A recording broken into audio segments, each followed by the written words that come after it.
Hello and welcome to our Edge User Group monthly update. We're glad you're able to join us today. Before we get started, I would just like to remind everyone our webinar is being recorded and the recording will be available on our archive page within 24 hours of airing. You should have now access to closed captions, and also please drop your questions for our panel using the Q&A feature. You can ask your questions at any time, and remember that you can ask anonymously. Your questions will be answered towards the end of this session. And without any further ado, I'd like to hand it over to Dave. Thanks, Dave. Thank you, Velma, and welcome everyone. Greetings from the now snowy Midwest. It hadn't snowed much until just recently, and now we finally have a covering and it's nice and cold. So some of us are happy and some of us aren't. As you know, every third Thursday we gather for the Edge User Group, and it really is designed to share the workings of the International Education Standards Committee, the IESC, which is chaired by Jasmine Seidig-Kunert, who is with us today. And we also have with us today Emily Say and Shelby Kearley, and Nancy Katz. Those are the members that are present today. We have some things to report to you, and we welcome your questions. If you have specific questions, please put them in the question part of the app rather than the chat. But we always love to see your chats going back and forth also. So without further ado, I think I'm handing off to Drew. Hey, thank you, Dave. I wanted to come on and just kind of talk for a second about what we're going to be chatting about today. On the next slide, we actually have our agenda for well, we're going to do kind of a high-level overview on everything that we've been doing in South Africa.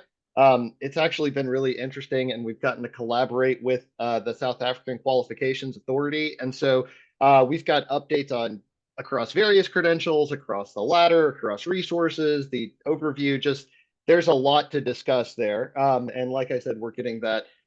Using our best practices, getting that directly from sources of information. We have some updates that were prompted by a user's question from a while back, and it highlighted the need to do a lot of work within the Jordanian profile. We've consolidated, clarified, and sort of added in some extra author's notes to better understand a benchmark credential that a lot of students are going to be presenting in various tracks, be it academic or vocational or a technical. There's a lot of different ways that they might show this Tajihi, and so we wanted to be sure that that's reflected in the ladder, and just showing some of our further research that's going on, plus some updates to just within India, making sure that our advice on the Master of Design and the Bachelor Honors is really clear. I mentioned that a lot of this came as a result of what a user had submitted.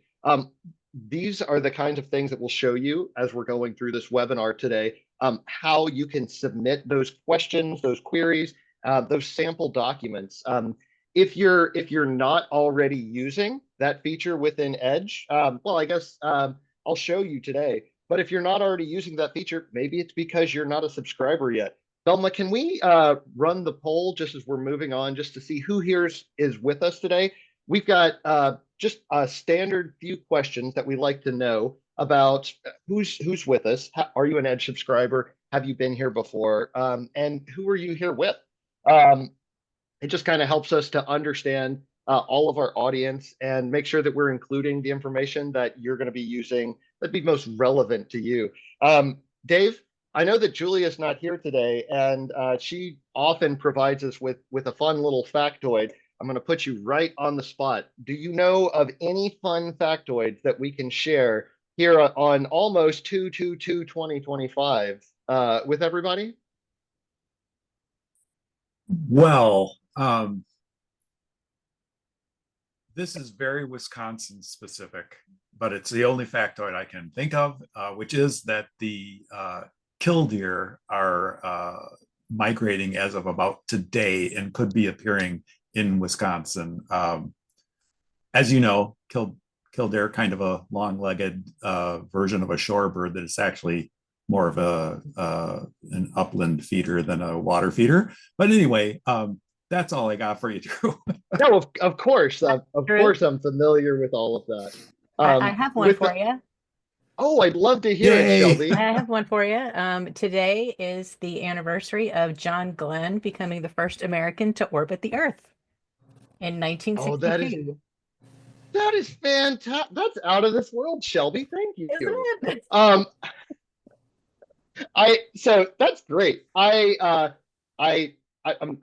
love knowing that we've also got about 93% of you that are already subscribed to Edge. And if you're not subscribed, we do offer a free trial so you can check it out, see if it's going to be appropriate for your office. I was actually just at a conference over the weekend and even talking with some community college users that use Acro Edge to determine if their incoming students should go apply and get a course by course evaluation, see if maybe they can get some advanced standing, advanced credit, take advantage of that reverse transfer that Acro pushes to get people credentials. For those of you that have been here before, thank you for coming back. We really do appreciate it and love sharing all this with you. For those of you that this is your first time, welcome. We, as Dave mentioned, third Thursday every month is the plan. If there's ever any changes because we're doing a big meeting, we'll let you know. But right now, everything is moving ahead as scheduled. And we've got who all's here with us? We've got a lot of representation from institutions, from evaluation agencies, about 1 out of 5 of you, and then other is hiding out there as well. Thank you to all of you for your time. But you don't want to hear from me. You want to hear about the updates that we've been doing. So everyone that's been participating in this, we've got Jasmine, we've got Shelby, we've got Emily, we've got Dave, everyone has been participating here in South Africa. And on the next slide, we go over some of the high levels about what we're doing in there. I'm gonna pull everyone on so we can talk about. There's been it's kind of a distribution of effort where Jasmine was looking at some of the credentials, comparing what we already had within Edge against what was submitted to us by this qualifications authority. It was Dave and I were looking through the ladder, making sure that everything that Jasmine was reporting was going to be reflected on there. But it was, guys, what was your favorite thing about those resources that were coming directly from SACA to us? I can start it off. If Jasmine, why don't you go first and then I'll follow you. Well, thank you, Dave. Thanks for the intro, Drew, because we were really impressed with the information our colleagues at SACWA provided us. It was a very comprehensive report of the overall education system of the country. So we all kind of took a chunk, each of us. It was Dave, Julia, Bill Paver, and Drew and I. And, I think we were looking at overviews and the ladder and resources and then the credentials. So I took the bite into the credentials and started comparing it against what we have currently posted on Edge and found that there were some overlap. There were some the credentials that were addressing Edge, but maybe the titles could be tweaked a bit, but the overall entry was accurate. But there were a number of credentials that have not been addressed in Edge, and that's just because the country has also probably, done some upgrades in some of their programs. For example, we saw that there's a number of credentials with the title higher certificates. These are 1-year programs, advanced certificates, diplomas. So again, we are doing a bit more research to see if by chance we're addressing them, but under a different title, or maybe it's a completely new one. But there are some new credentials that we had not addressed, and it had to do with the Bachelor of Education and a postgraduate certificate in education, as well as a master's degree by itself. So these are under review. Members of the IASC have each taken on these credentials to dig in. The latter is being addressed by Dave and Drew, and Julia was looking into the resources. So it's been a wonderful asset to have had our colleagues at SACWA provide this data to us. This is the kind of information we relish. We get so excited because it's all coming to us by the source, and it really helps us. As you know, we're all volunteers, so the more help we can get, the easier our work will be. And I'd love to hear from Dave and Drew about their experience with working on this project. So it's just fantastic because in addition to Jasmine getting to look again, it was clear that we had provided access to Edge to talk ahead of them providing what they wanted us to be able to reflect.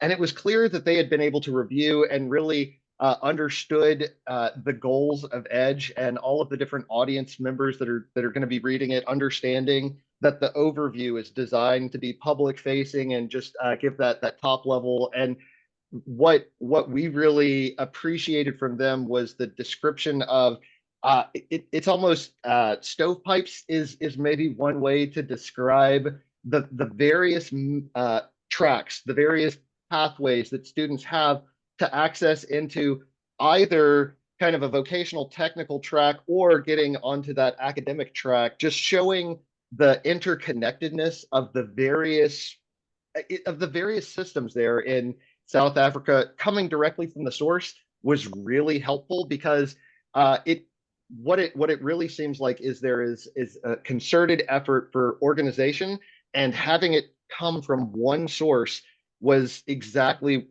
what we want to be able to push through for this. So Dave, I'm talking just a whole lot about it, but it makes it so clear when we're getting it directly from the source, which is why we always say to do that.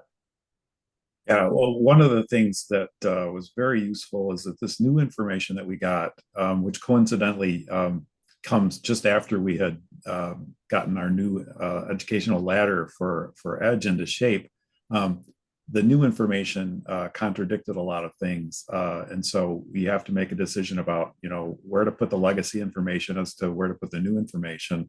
One of the things that made it a lot easier is that everything is listed in terms of credit value, and even going into the occupational track, which we never really knew about. At least we didn't have it reflected in Edge before. But in addition to the vocational technical, track in leading to the national vocational, the equivalent of the national senior certificate that people are aware of after grade 12.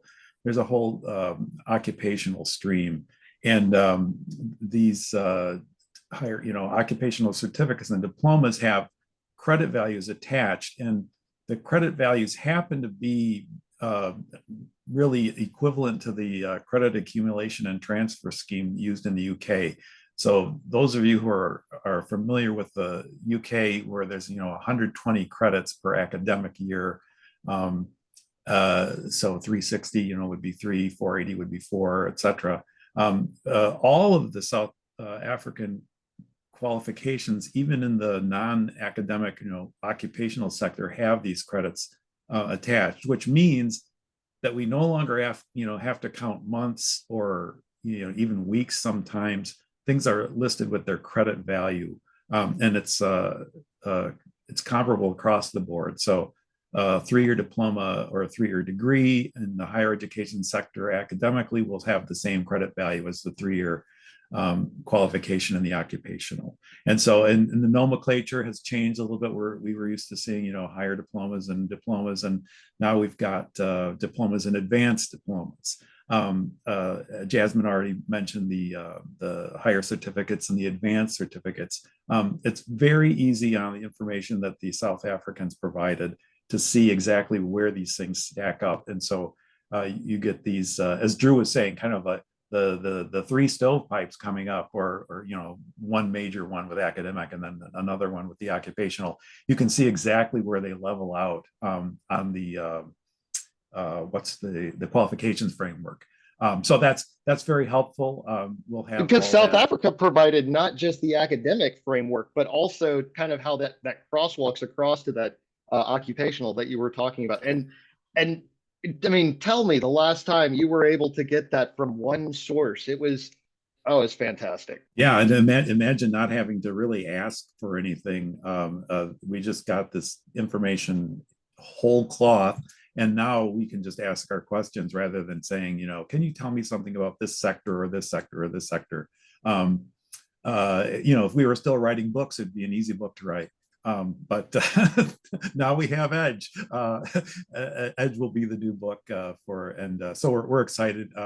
Obviously, we hope that every single country will be able to cooperate in this manner, and it's not a realistic goal, but it's a good goal to have. So, and I will be quiet about this now. Yeah. Well, so all of this just to say, Amy, you teed us up nicely, that as we're going through and making these updates, when there is an update to a specific credential, be that a consolidation, a new issuing of different advice, anything that goes through there is going to trigger an alert. So it'll be on either the homepage of Edge, it'll be on the homepage of the South Africa profile.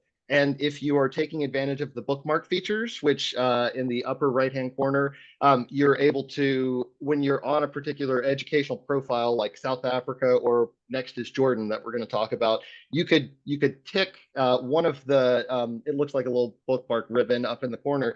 And then the next time you log into Edge, if there's been one of these substantive updates since the last time you logged in, it'll trigger a banner to come across the top of you. So like if you are, already familiar with a particular education system, but know that you need to be aware of any updates, that's the kind of thing you might still want to bookmark. If you know how to do it, but want to see when there is that updated information, or if you have submitted something to us and are waiting to see if we have taken action on it yet, that is one way that we tried to make it so that you can get a little bit of that notification. And I know that it's not the best thing that no banner indicates that nothing has taken place yet, but that is the one way that you would be able to know if we did something. And I'll show you later on where you can submit all of those redacted documents. But I talked about Jordan for 1 second. And I also mentioned in the chat that we're going to show what this ladder looks like. It like the difference, understanding the difference between a 360 bachelor's degree and a 480 bachelor's degree out of South Africa was really confusing when we were looking at documentation for me. But now I get it perfectly clean, and I'll be able to show you that in a little while. Speaking of Jordan, Jasmine, would you like to talk about what we are doing in Jordan right now? Yes, thank you for that. Well, what we did with the secondary credential for Jordan was we kind of took a deeper dive and we broke it down into the 3 tracks that are available. As you can see from the screen, they offer an academic track, a vocational track, and a technical track. All of these options are 2 years in duration. They're after grade 10 or year 10 of upper secondary. The academic track is the one that prepares the individuals for higher education at the university level. The vocational track, actually, the vocational track is actually vocational comprehensive. And that means that it includes an academic as well as a technical vocational track. So it's a combination of both. And these individuals are also eligible to continue their studies at universities in Jordan. The technical track is a little bit more focused. Well, not even little, it's very focused on the technical aspects of the curriculum and does not have sort of the academic. So it's not designed to prepare the student for university admission. It's typically in fields such as prepares them for maybe going on into a nursing program or something that is very related to what they've studied, and mostly offered at the 2-year community colleges in Jordan. So a student holding the Tawjihi that is a graduate of the technical track is some limited access. So they are eligible for employment, but they are also able to go on into a 2-year community college program, but they're not, they don't have direct access to universities. But the academic and the comprehensive tracks, the comprehensive / vocational, they have access to higher education in terms of university studies.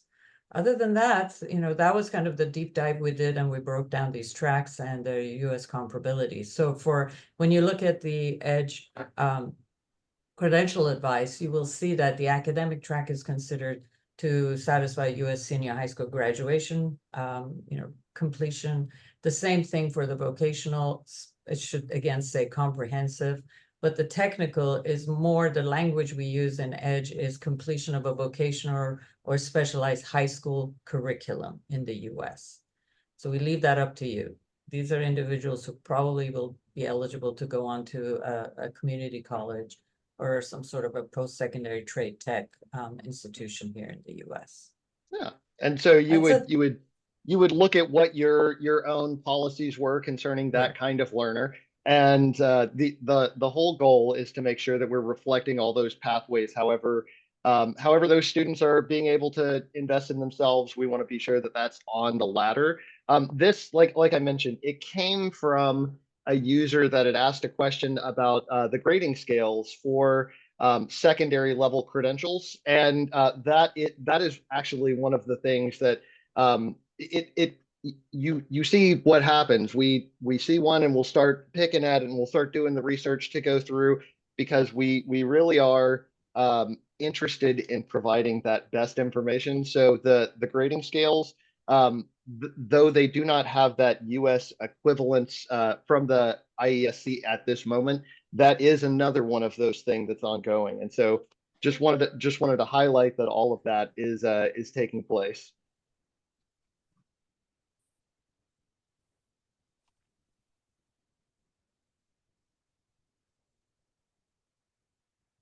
Drew? Mm-mm. Hello? Yes, Nancy. Hi. Oh, hi. Sorry. My system, I think, went down for a second. Hi. Did you want me to talk about India? I would love to hear a little bit about India. I've got to go handle my smoke detector for one. I got it. Good afternoon from a sunny Chicago, but cold. We had two questions that came into ACRO about two Indian credentials. One was the Master of Design, and then the other one was about a bachelor's degree honor. So I'm going to tackle the Master of Design first. This is generally a 2-year program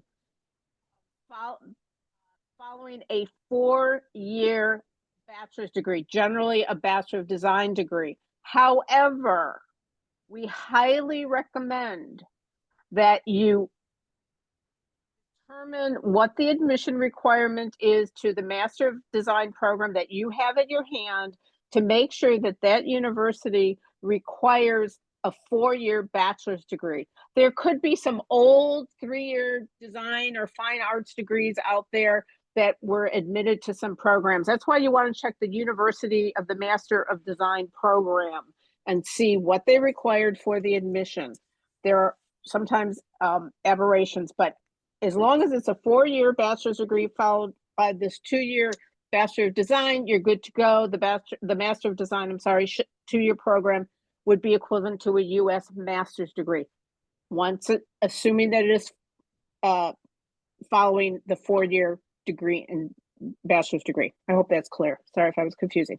But I hate to get into your counting, but 4 + 2 = a bachelor's, master's, but check the admission requirement. Unfortunately, when we were asked this question, we didn't have the credentials. And so what we really, those of us that are doing the research on these questions that are asked of us, if you could please send redacted credentials, transcripts, mark sheets, copies of degree certificates, those would all be very helpful. It helps us to answer the questions more concisely and clearly. The second question we had about India was, we received some mark sheets for a Bachelor of Arts and in parentheses honors. They wanted to know, was this a 3 or a 4-year degree? Historically, in India, 3-year Bachelors of Arts, Science, Commerce as your 3 generic bachelor's degrees, using those as an example. The honors meant it was a field of specialization. For example, the transcripts, the mark sheets that were sent to us clearly said that the field of specialization was psychology. 60% of the courses completed over the 3 years that we had for enrollment were in psychology subjects. So we always know that if it says honors, it's a 3-year degree. Dave's going to chime in a few seconds about that with a little asterisk on that.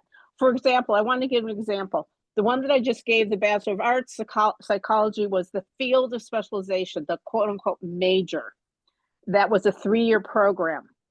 If you had potentially a Bachelor of Science, it could say honors chemistry. Majority of courses will be in chemistry. Bachelor of Commerce, if it says honors, it generally would be accounting. It could be some other field, but it's generally accounting. Those are the field of specialization. So you'll find more coursework in accounting in that field. Another way to determine if it's a 3-year program, it will clearly, mark sheets would hopefully, they're not as always very clear, but it could say first year, second year, third year on the mark sheet. Or it may say first semester, second semester, third semester, fourth semester, fifth semester, sixth semester. That is also very helpful to follow that information. Those are little clues. At the bottom of this mark sheet that we had, enrollment was 2019 to 2022, 3 years of enrollment.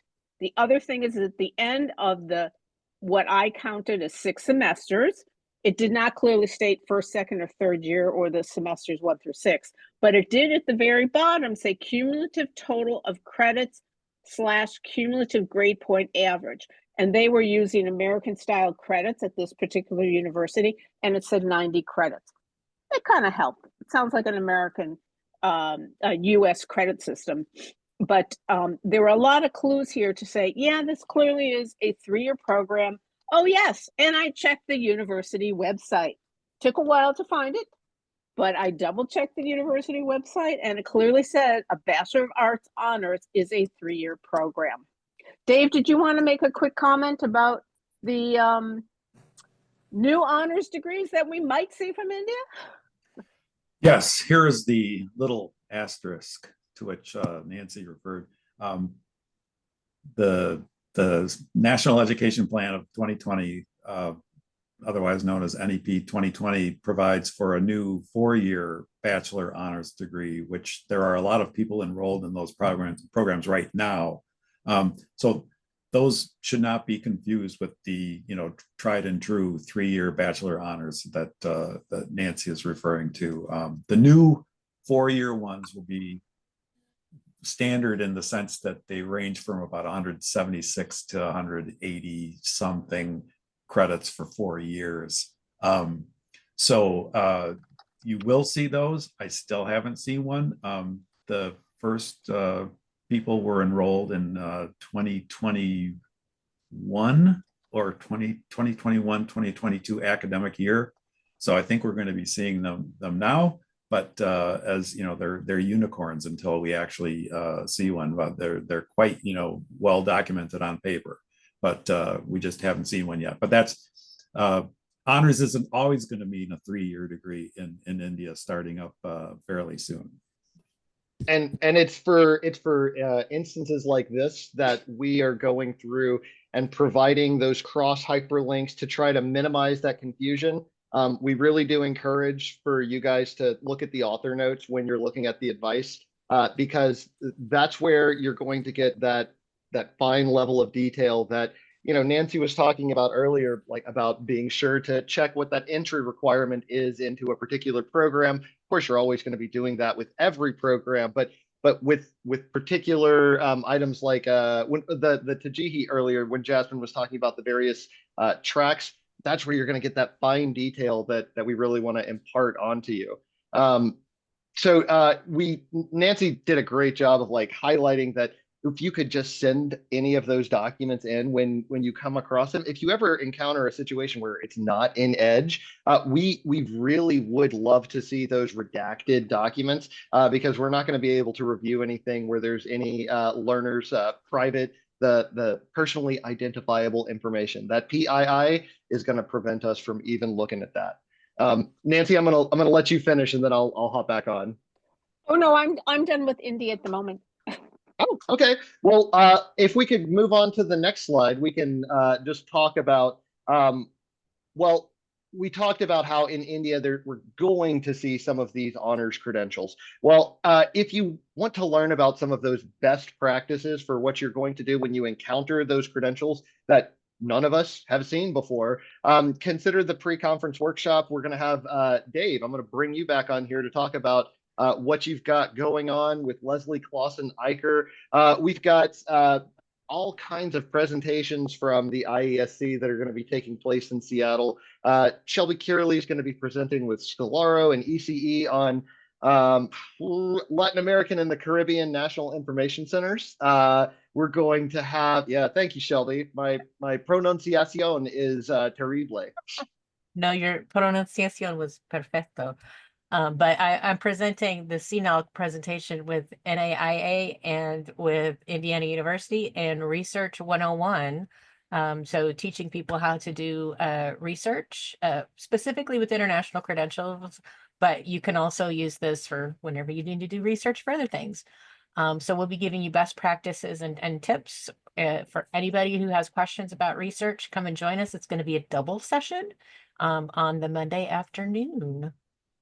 I'm kind of excited that it's all going to be in one session. I Yeah. mean, not all, but you know, that it's the kind of thing that for the folks that are lucky enough to be able to attend out in Seattle, like just a comprehensive how to, like, wait, there's a roadmap that you're going to be providing for people. Sure. This is like the mentorship that you have imparted with the IESC fellows as well. Like we've got at the meeting, we've got people that are former fellows that are going to be presenting. Like I know that Emily, aren't you going to be presenting with Rosalie at the meeting?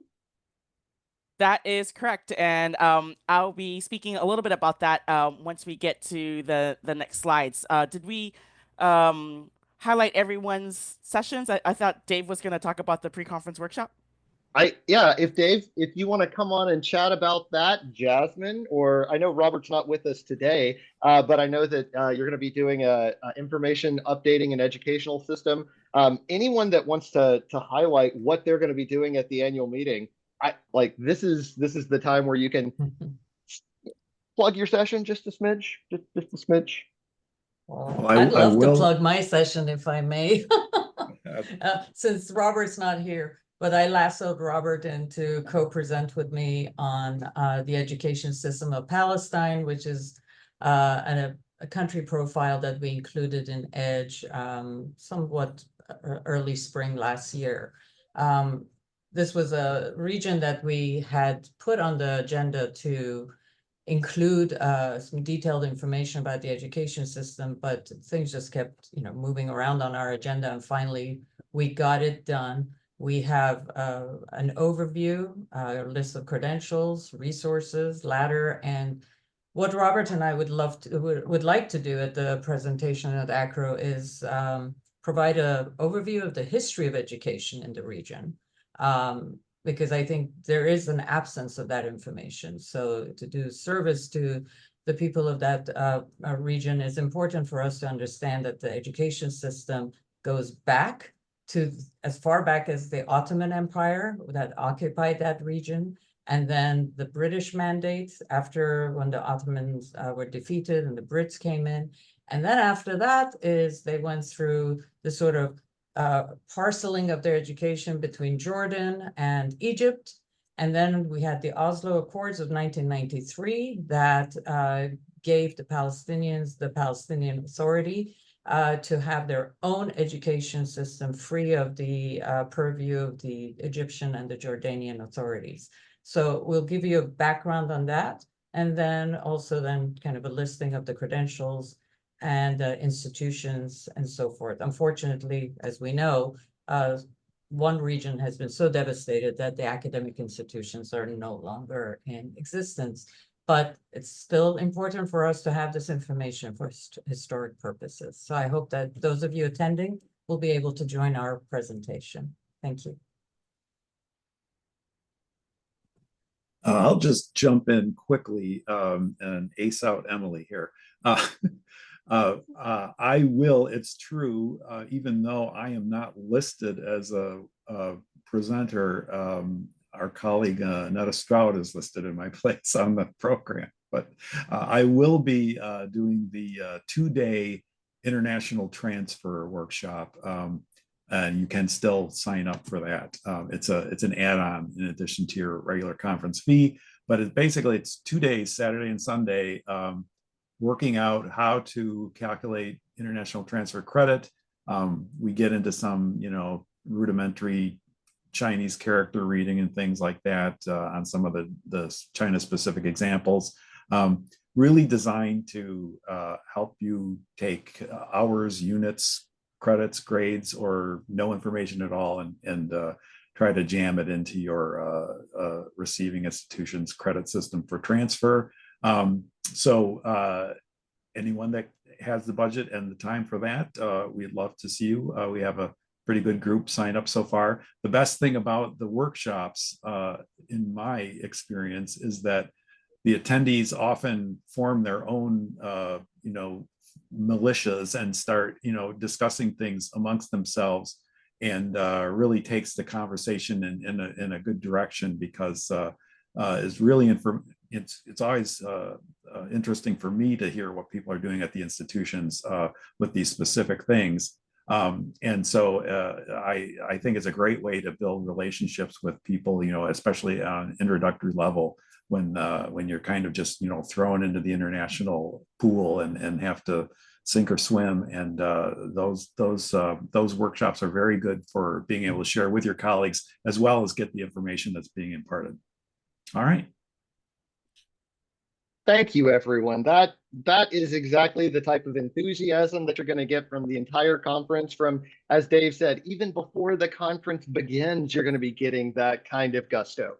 So I'm gonna step off of here and let Emily talk just for a moment about all this. But you can see how excited we get whenever we get an opportunity to do this research. The facts, the history, it all tells such an engaging story that we just love to share it with you. Thanks, Drew. So yes, I'm going to be involved in 2 sessions at the upcoming conference, and would love to see you all and have you all attend. In preparation for the 2 sessions, I do have 2 online surveys posted. These are not live polls, so these are surveys you can do on your own time, but we would love to have your viewpoints and policies represented. As Dave mentioned, one of the really valuable parts of attending these conferences is learning how others are dealing with the exact same issues that we deal with on a day-to-day basis. So the first session is U.S. 3-year degrees and the effect on U.S. international admissions. This is going to be with Robert Watkins, myself, and Leslie Klausen-Eicher, also on the IESC. And this will be on Tuesday, April 1st at 5 p.m. If you may have not yet heard, 3-year bachelor's degrees are being introduced in the United States, starting in states like Utah and Indiana. So we'll be having a robust conversation about how this may impact U.S. international admissions policies. And that's why we would love to hear beforehand how you all deal with 3-year degrees and how you think it would impact your office. It's super fast and quick. The questions are split between those who are based in the US and those who are not. So essentially, it's only really 5 questions. So again, we would love to have you participate in this survey. And we will share the results with everyone who provide their email in the survey after the conference. On to the next slide, please. The second session is actually a roundtable called the All Things India Roundtable. This one is with Rosalie Hancock, who is a former IAC fellow, and with Marshall Hauserman and myself. This one is also on Tuesday, April 1st, but at 1:30 p.m.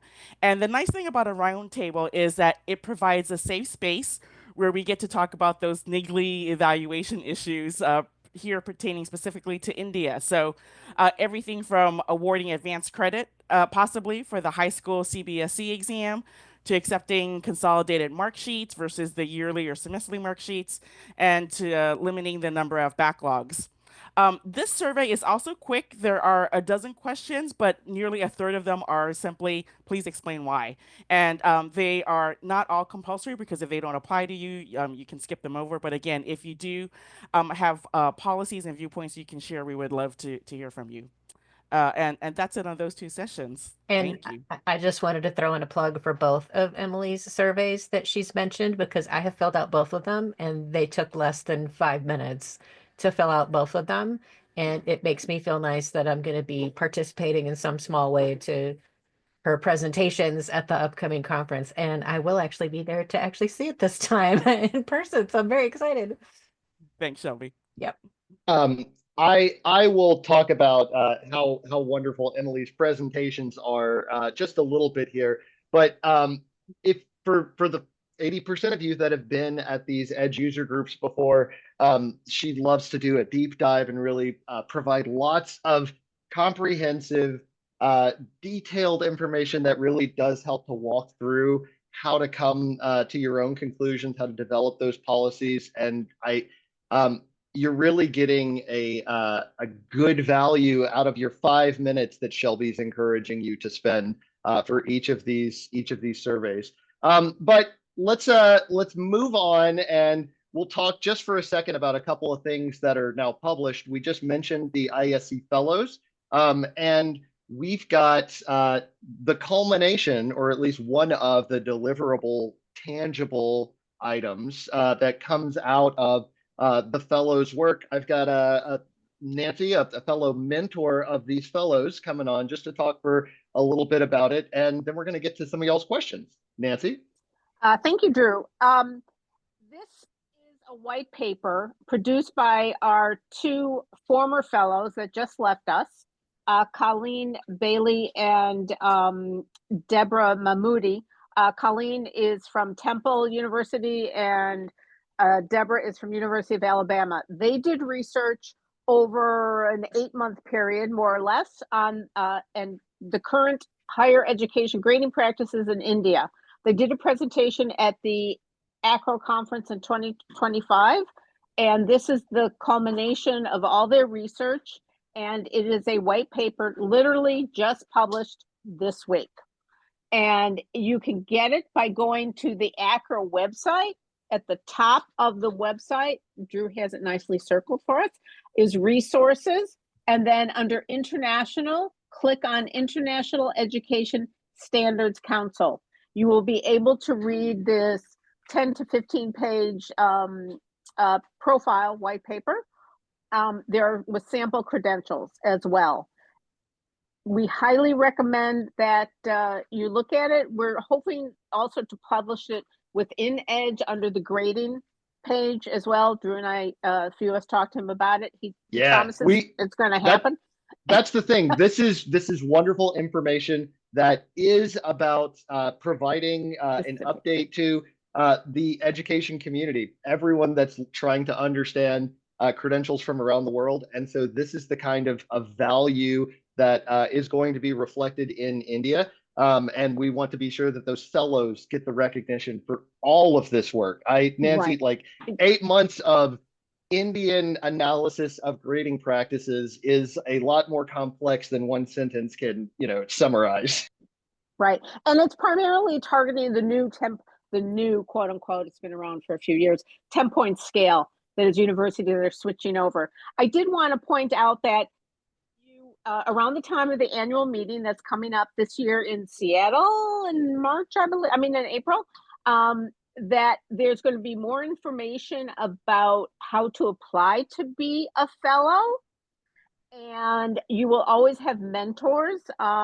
Shelby Cleary, who has been speaking, myself, and Leslie Clausen-Eicher, who has been mentioned. We were the mentors for these 2 fellows. There's a new cohort of fellows who's working on a topic, and they have 2 mentors as well. So it's not, we don't throw you out blind, and we work with you on this, and they did a great job. So we encourage you to go once again to the ACRO website, resources, under International Education Standards Council and hit click. Yep. And that's where you can see that white paper, some other white papers from previous fellows, white papers from our IESC. There's a lot to review right there on that one page. And that was, as we mentioned, published earlier this week. On the next slide, we'll go over just a couple of the other webinars. If you're enjoying the information that you're getting here, look and see if something else is going to be applicable for your day-to-day, or maybe it's just something you're interested in. These are free. These are all available on our website. After they're shown, they'll be uploaded into the archive webinar. And as Belma mentioned, this will be available for you shortly after we finish going through all this. But let's do some of those questions that we got. Dave, I think we've got a few people that have posed a couple of questions. I know that we wanted to highlight that you missed the early bird deadline, but you can still sign up for the hotel group rates if you're coming to Seattle. But those are the kinds of questions that you can reach out to our meetings department about. There's a landing page with all of that. I want to give a few minutes too. It looks like we had a couple of questions that were coming in from everyone. If you have any that you'd like to submit, we can go through the Q&A and we'll review some of those. Dave, did you see any that you think are appropriate to take on? Let's just go in order. Anyone on the panel, feel free to jump in. For Belize, question is about the Caribbean Examinations Council CXC certificate. Can it be used for high school? I say yes. What do you think, Shelby? Yes, there are two different credentials that students can submit that would be equivalent to a U.S. high school diploma. It's either going to be the Caribbean Secondary Education Certificate from CXC, or it's going to be the Belize High School Diploma. And it really just depends on what type of school the student went to and which curriculum they're following. But both of them would be acceptable. And then don't forget, you also do have some international schools, international high schools that offer international curricula. So you may actually see IGCSEs, you may see Ontario Secondary School Diploma. You might see something other than either CXC or Belize, but yes, both of those would be acceptable for high school completion. Great, thank you. I think we can knock the next one off here.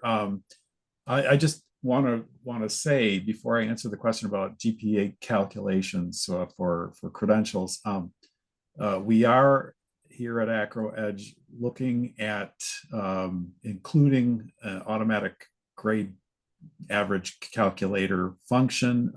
There was a reason that we did not have one on purpose.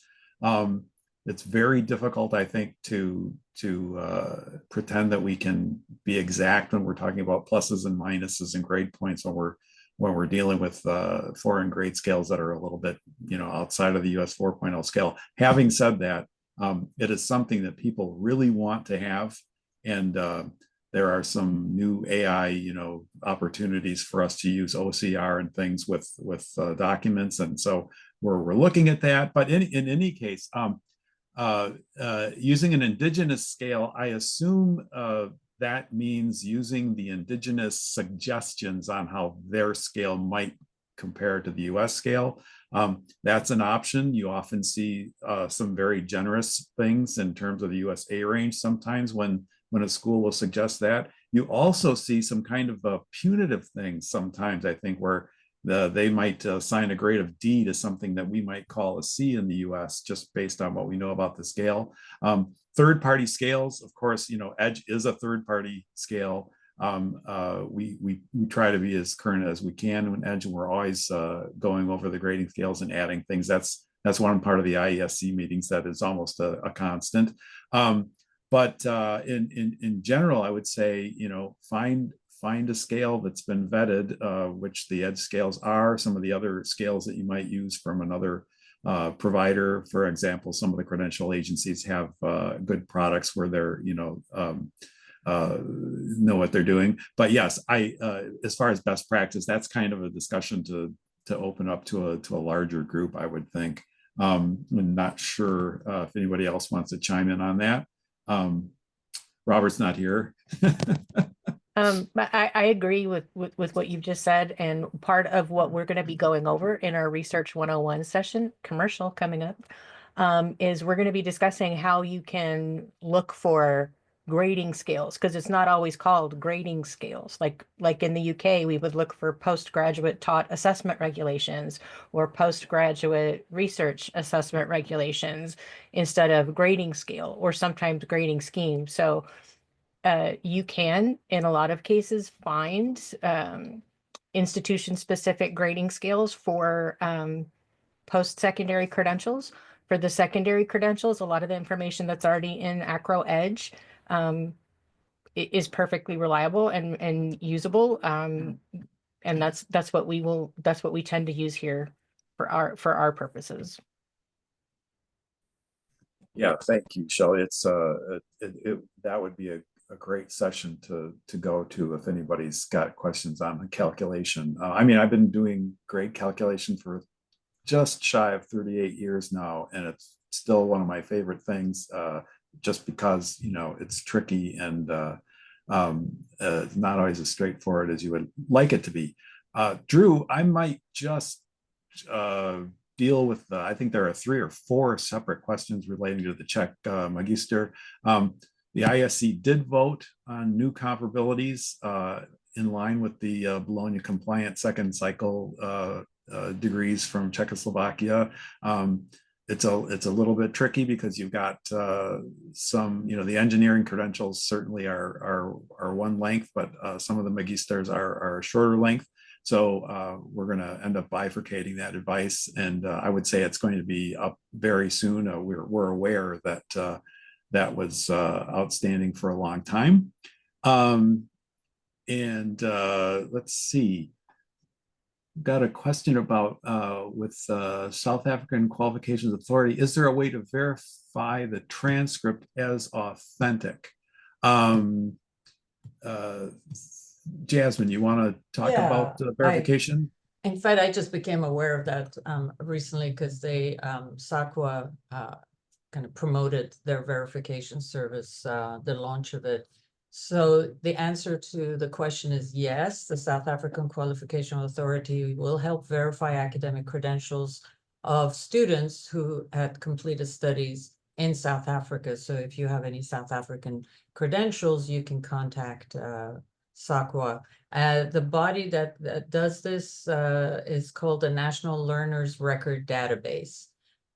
So contact them, go to their website, look for that and see what the procedures are. But the answer is yes, they can assist with the verification. And Thank then you. I was able to find this image. Thank you, Belma, of the South African educational ladder that, as I mentioned earlier, is almost all the way updated. Like you can see over on the left-hand side where we've got the bachelor's degree right now represented as 3 years, and you can get into either a postgrad or a honors degree, and those are either 1 or 2 years. We were able to get that clarification that every bachelor's degree, whether 360 or 480 South African credits, because remember, when you're doing this international credential evaluation, be sure what credits are you talking, ECTS, CATS, American, Carnegie, what credits? 360 or 480 for a bachelor's degree out of South Africa, you're starting with the 360. And then you go on to 1 year in either get that honors or you get that postgraduate diploma. And that kind of clarification is the kind of thing that will be updated on this ladder very soon. And it's a result of that collaboration with SAQA directly. So Sherry, thank you for highlighting that I mentioned I was going to show this and then didn't. Here we are. Sorry for interrupting, Dave. Back to you. No trouble, Drew. I think I don't want to push an agenda, but I think Shelby might have something to say about the proficiency in nursing. Maybe Emily also in Nepal as completion of senior high versus the higher certificate. I certainly can't speak to this. I think I see this about 15 times a day. Because we get an awful lot of nursing applicants from Nepal. And we actually just recently updated our own internal policy. So our policy until recently has been that we consider this the completion of a vocational high school diploma, because the entrance qualification is completion of grade 10, and then it's 3 years. However, we received a request from one of our universities, because I work at the system level, so we work with 5 universities. One of the universities asked us to look at this because they also have access to EDGE and see that there is a post-basic Bachelor of Nursing, and students who have completed the PCN in Nepal are eligible to go into this post-basic BN and get the bachelor's degree in 2 years. So they've asked us, could we review that and see if that would make any change to our qualifications, because they were actually hoping we'd call it an associate's degree. We didn't go that far. We have just recently updated our equivalency to vocational high school diploma plus 1 year of undergraduate study. But I don't know that everybody else will see it that way. I think a lot of people will still continue to see it as a vocational high school diploma. Yeah, I would say I fall into that category. Right. So yes, it is a 10+3, Mhm. but that credential marks the end of what we would say is the secondary education cycle there. And we would note that it's highly specialized. It's in nursing. So while we can regard it as equivalent to completion of high school when admitting the student, again, you will see all nursing content in that curriculum. So you want to be aware that it's highly specialized. But I certainly, while we don't practice that, so to speak, I can certainly understand the argument, since it's a 10+3, that you might give some credit for it, especially since these holders do get advanced standing when they're doing the post-basic Bachelor of Nursing. Right. All right, thank you. Let's see. There's a question about online free resources for basic education system knowledge. There are a lot. It would be hard to name just one source. I think I'm going to skip that. And if anybody wants to loop back in later, feel free to chime in. Other less question here is for Oman regarding an in-progress high school transcript for a GED program. Only secondary credential listed. I assume that's listed in EDGE is the Thanawiya Ama. Don't know exactly if I'm close to that. Anyway, will this GED program result in that certificate or general education diploma? Leaving it up to the panel. I've never actually seen one of these from Oman, so I don't know yet how we would view that. It kind of depends on how it is viewed in Oman. Is it viewed as being comparable to, I'm not even going to try to pronounce that because I don't want to embarrass myself, but is it equivalent to this? Does it give access to higher education? What type of higher education would it give access to? Or is it just simply a qualification that would demonstrate the completion of high school, but it doesn't give access to anything in particular? So I'd like to see that, actually. And Yeah, I've not come across it.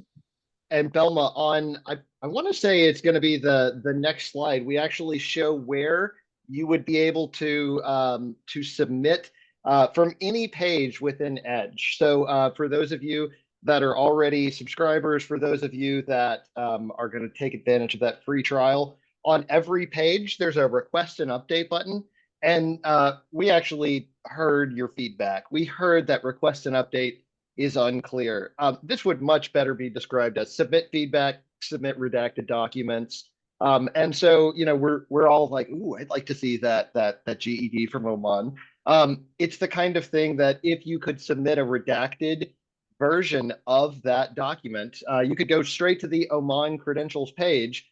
Oh no, it's not here. You're going to be able to click that request and update button and send that right through to the IESC. That's how it gets into the queue. That's how we go down these rabbit holes, and that's what presents the content for all of y'all for every third Thursday. In March, it's going to be on the 20th, and hopefully we'll see you there, and we'll see some of you in Seattle as well. Dave, Jasmine, Emily, Shelby, Nancy, just everybody, Belma, the entire crew. I am so thankful for everyone that was able to contribute today. Thanks for joining. Thank you. Thanks, everyone. Bye, everyone.